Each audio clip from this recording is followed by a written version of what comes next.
Hello students, once again welcome to Human Biohub. I hope all of you are fine. Today we discuss about lysosome और lysosome का structure and function हम क्या करेंगे study करेंगे.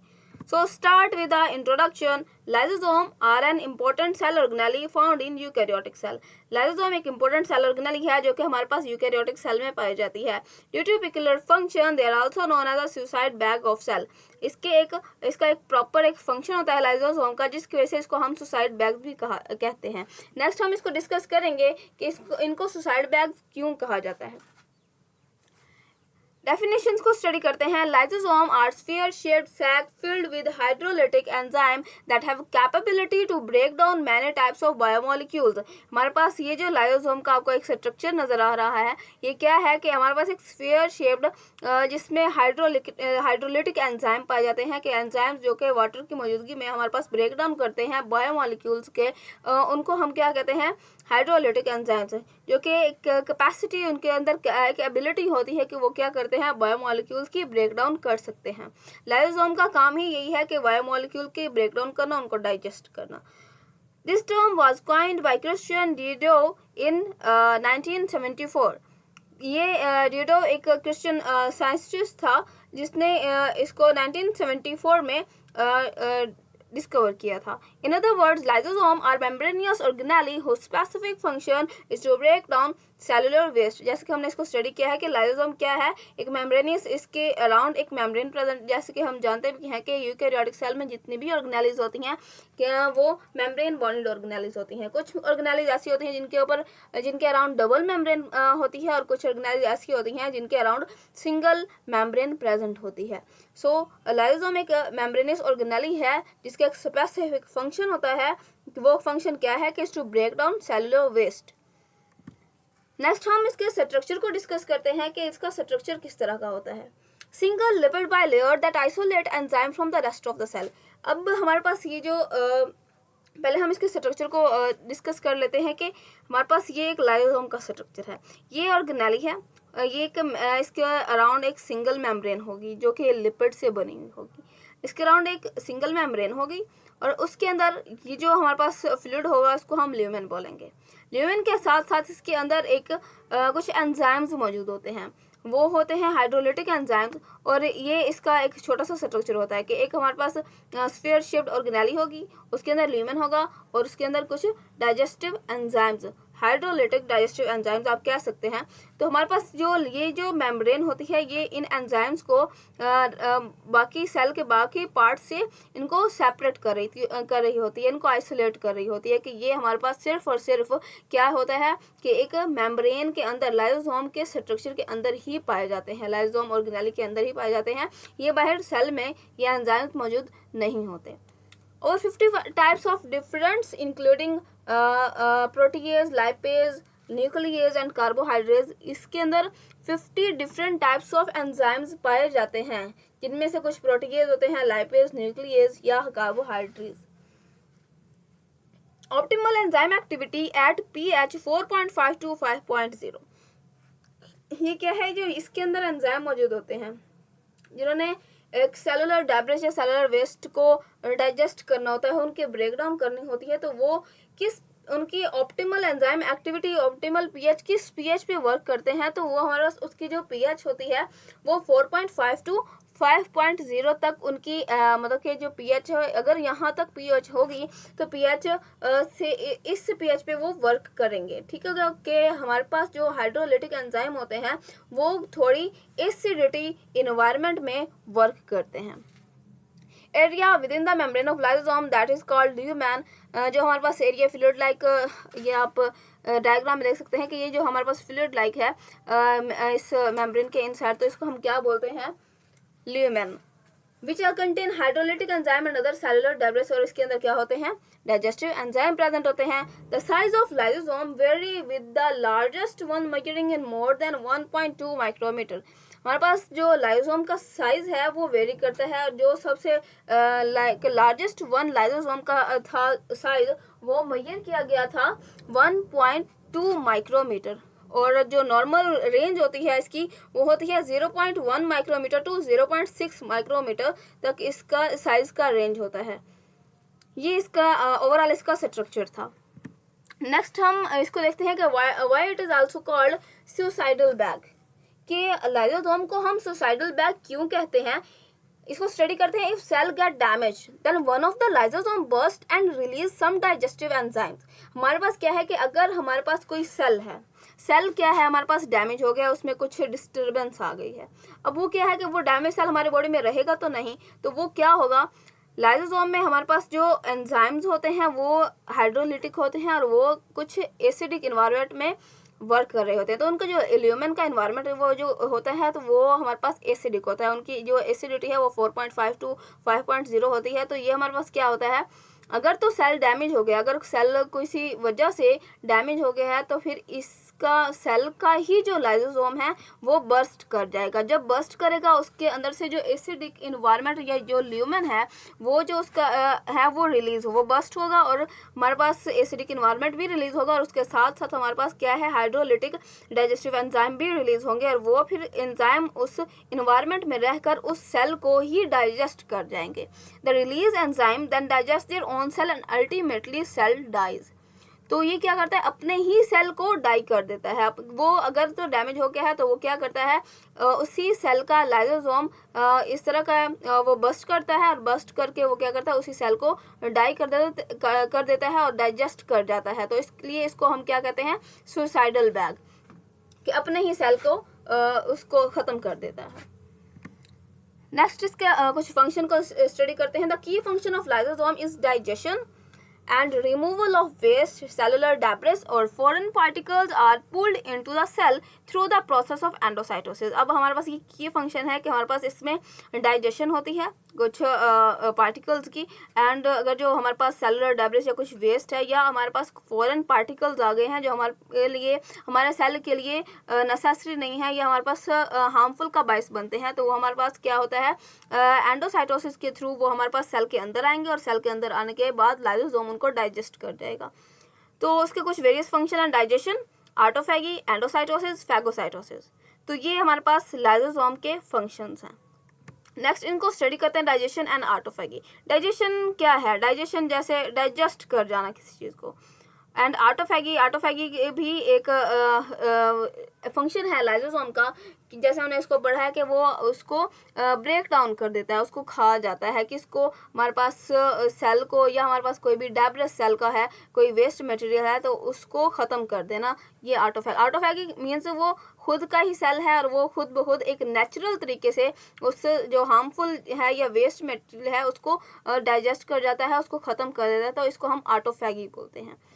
Break down protein, lipid, nucleic acid and carbohydrate को ये break down करता है, इसका एक काम है डाइजेशन में। और फिर क्या करता है, digest the cell own component, discarded waste and other substances originated from within the cell.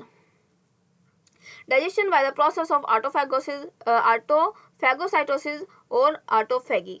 अब इसमें क्या हो रहा है कि हमारे पास ऑटोफैगी का एक प्रोसेस हो रहा है कि ऑटोफैगी होती कैसे, लाइसोसोम इस प्रोसेस को कैसे लेकर चलता है। डायग्राम में देखते हैं कि हमारे पास ये हमारे पास मेम्ब्रेन है और ये हमारे पास कुछ प्रोटीन है। प्रोटीन हमारे पास आप ऐसे समझ लें कि हमारे पास ये नॉन फंक्शनल है या हमारे पास एक सेलुलर डेब्रिस है। ये सेल की कोई ऑर्गेनेली है जो सेल के अंदर मतलब कि वर्क नहीं कर रही या ये वेस्ट मटेरियल में आ जाती है। तो हमारे पास अगर कोई ऐसे नॉन फंक्शनल कोई चीज़ है या अगर कोई फॉरेन चीज़ बाहर से कोई मटेरियल आ जाता है तो हमारे पास क्या होगा, उसके अराउंड एक वेजिकल बनना शुरू हो जाएगा, मेम्ब्रेन की फॉर्मेशन होगी उसके अराउंड के, जो हमारे पास सेलुलर डेब्रिस है या हमारे पास कोई भी ऑर्गेनेली है। तो हमारे पास क्या होगा कि उसको जिसको डाइजेस्ट करना है लाइसोसोम ने, तो उसके अराउंड क्या हो गई, एक मेम्ब्रेन की फॉर्मेशन होने लग जाती है और मेम्ब्रेन की फॉर्मेशन कुछ स्टार्ट होती है। नेक्स्ट आप देख रहे हैं कि फैगोफोर फॉर्मेशन। अब यही जो मेम्ब्रेन की फॉर्मेशन हो रही है यहाँ पे ये कुछ मतलब कि ज़्यादा कंप्लीट होने के करीब होती है। तो ये जो मेम्ब्रेन बाहर बन रही है, हमारे पास ऑर्गेनेली या कोई प्रोटीन है तो उसके अराउंड ये जो मेम्ब्रेन बन रही है इसको हम फैगोफोर फॉर्मेशन कहते हैं, फैगोफोर। और नेक्स्ट अब ये कंप्लीट हो गई है तो हमारे पास ये क्या है, फैगोफोर फॉर्मेशन कंप्लीट। यहाँ पे हमारे पास किसी भी प्रोटीन के अराउंड अब ये हमारे पास उसकी फॉर्मेशन कंप्लीट हो गई है, और जब इसकी फॉर्मेशन कंप्लीट हो जाती है एक वेजिकल फॉर्म में ये आ जाता है तो उसको हम ऑटोफैगोसोम कहते हैं।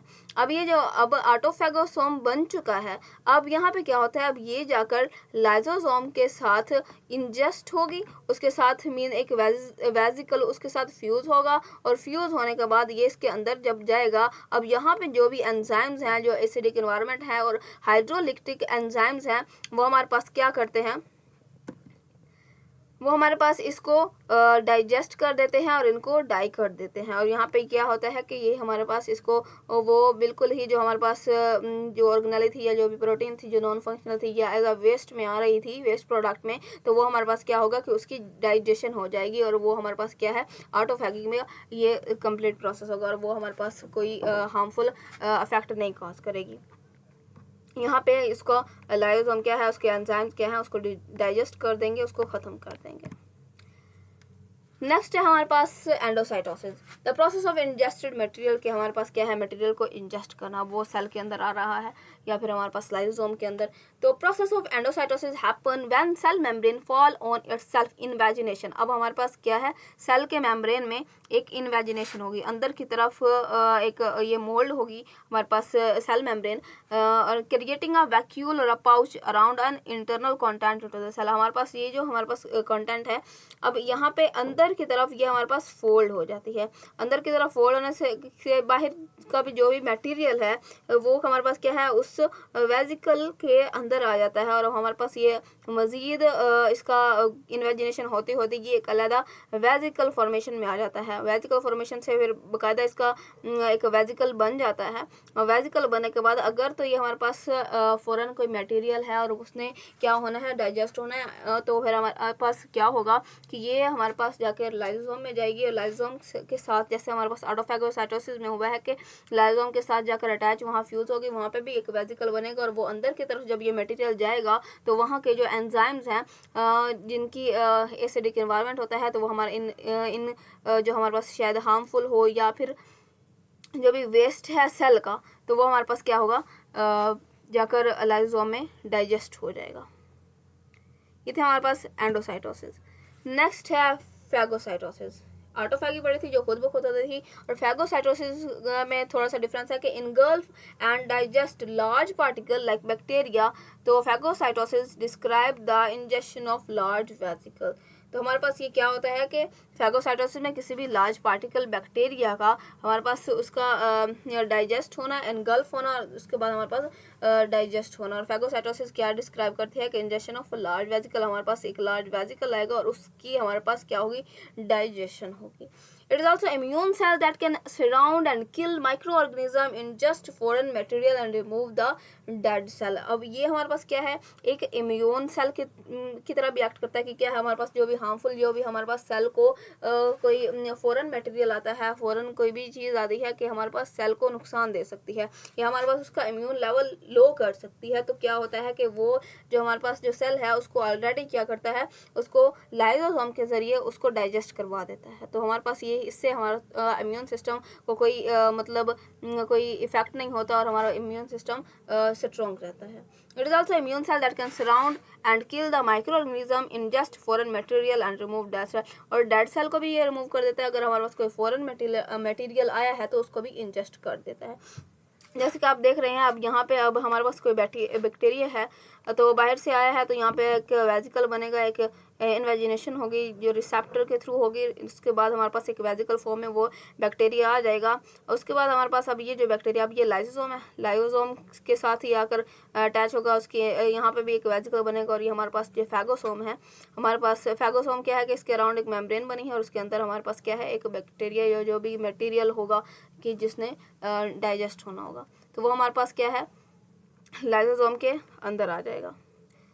अब यहाँ पे क्या होगा, इस बैक्टीरिया की डाइजेशन होगी, एंजाइम्स प्रेजेंट है, एसिडिक इन्वायरमेंट है, और हमारे पास यहाँ पे इसकी डाइजेशन होगी। और फैगोलाइसोसोम, लाइसोसोम क्या मतलब है, हमारे पास क्या है, ब्रेक डाउन हो जाएगी उसकी, और ब्रेक डाउन होने के बाद हमारे पास ये सॉल्युबल डेब्रिस या एक्सोसाइटोसिस हमारे पास क्या है कि ये मटेरियल बाहर निकल जाएगा। मीन्स कि कोई भी बैक्टीरिया फिर उस सेल को दोबारा नुकसान नहीं पहुंचा सकेगा। उसका हमारा क्या है, उस बैक्टीरिया हमारा जो है कोई मतलब कि नॉन फंक्शनल हो जाएगा, कि हमारे सेल को कोई नुकसान नहीं देगा। तो इससे हम इसको ये भी कह सकते हैं कि एज अ इम्यून सेल भी एक्ट करता है, हमारा इम्यून सिस्टम स्ट्रॉन्ग रहता है।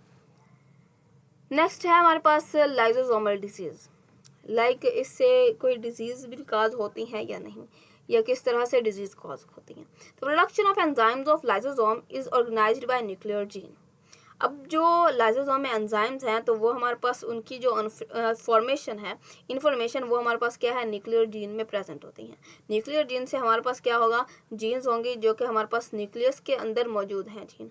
वो वहाँ पे क्या होगा, उन जीन्स की जैसे कि हमने लास्ट पढ़ा था कि जीन से एंजाइम्स क्या संबंध है, उनकी ट्रांसक्रिप्शन होगी, प्रोटीन से एंजाइम बनेगी।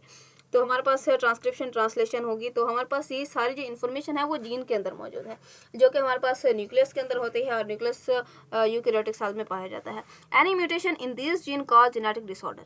हमारे पास क्या है कि अब इन जीन में कोई भी म्यूटेशन आ गई है, कोई जेनेटिक डिसऑर्डर है या कोई भी म्यूटेशन आई है, तो हमारे पास जेनेटिक डिसऑर्डर काज होगा। For example lysosomal storage disease. Lysosome is an organelle containing enzyme responsible for breaking down various biomolecules including protein, lipid and carbohydrate। अब लाइसोसोम क्या है, हमारे पास एक ऑर्गेनेली है जिसके हम इसको रीड कर चुके हैं कि इसमें एंजाइम्स होते हैं जो कि ब्रेक डाउन करते हैं बायोमोलिक्यूल्स को, like protein, lipids and carbohydrates. When these enzymes are defective due to genetic mutation, substrate accumulate in the lysosome leading to cellular and tissue damage। इसको मैं नेक्स्ट एक्सप्लेन करती हूँ एक डायग्राम के through कि हमारे पास क्या होता है।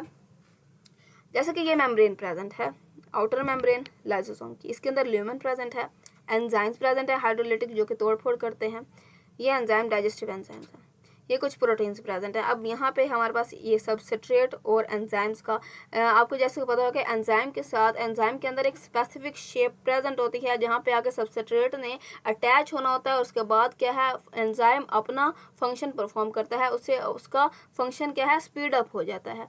तो हमारे पास क्या होता है, अगर तो कोई प्रोटीन फॉर्मेशन जब होती है तो प्रोटीन एंजाइम प्रोटीन से मिलकर बने हुए होते हैं। अगर तो जीन में कोई म्यूटेशन आई है, जीन से म्यूटेशन आने के बाद क्या होता है कि हमारे पास इन एंजाइम्स में चेंज आएगा, क्योंकि ये इसमें भी प्रोटीन मौजूद होती है।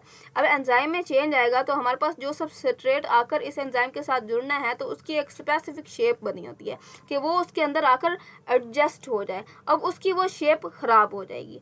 अब शेप खराब होने की वजह से वो क्या है कि अपने एंजाइम के अंदर वो एडजस्ट नहीं हो सकेगा। अब इस एडजस्ट ना होने की वजह से हमारे पास क्या है कि सबस्ट्रेट की यहाँ पे एक्यूमुलेशन हो जाती है, और ये जो एक्यूमुलेशन हो जाती है ये क्या करता है, हमारे पास ये डिजीज़ कॉज करता है, जिसको हम लाइसोसोमल स्टोरेज डिजीज़ कहते हैं। अब इसको मैं यहाँ एक्सप्लेन करती हूँ कि हमारे पास जब ये एंजाइम्स जिन्होंने जीन के थ्रू, जीन की इन्फॉर्मेशन के थ्रू बनना होता है, अब अगर जीन में कोई म्यूटेशन आ गई है, उस म्यूटेशन की वजह से एंजाइम्स में डिफेक्ट होगा। एंजाइम जब डिफेक्ट होगा फिर जेनेटिक म्यूटेशन होगी और substrate accumulate in the lysosome leading to the cellular and tissue damage, और ये हमारे पास क्या है कि लाइसोसोमल को वो डिस्टर्ब करेंगे, तो हमारे पास इसको लाइसोसोमल स्टोरेज डिजीज कहा जाता है। So this is all about the lysosome, that is the important organelle and play a significant role in the cell of the breakdown of cellular debris and the waste material and any foreign material that come inside the cell. So it is all about lysosome. I hope you like this video. Thank you so much.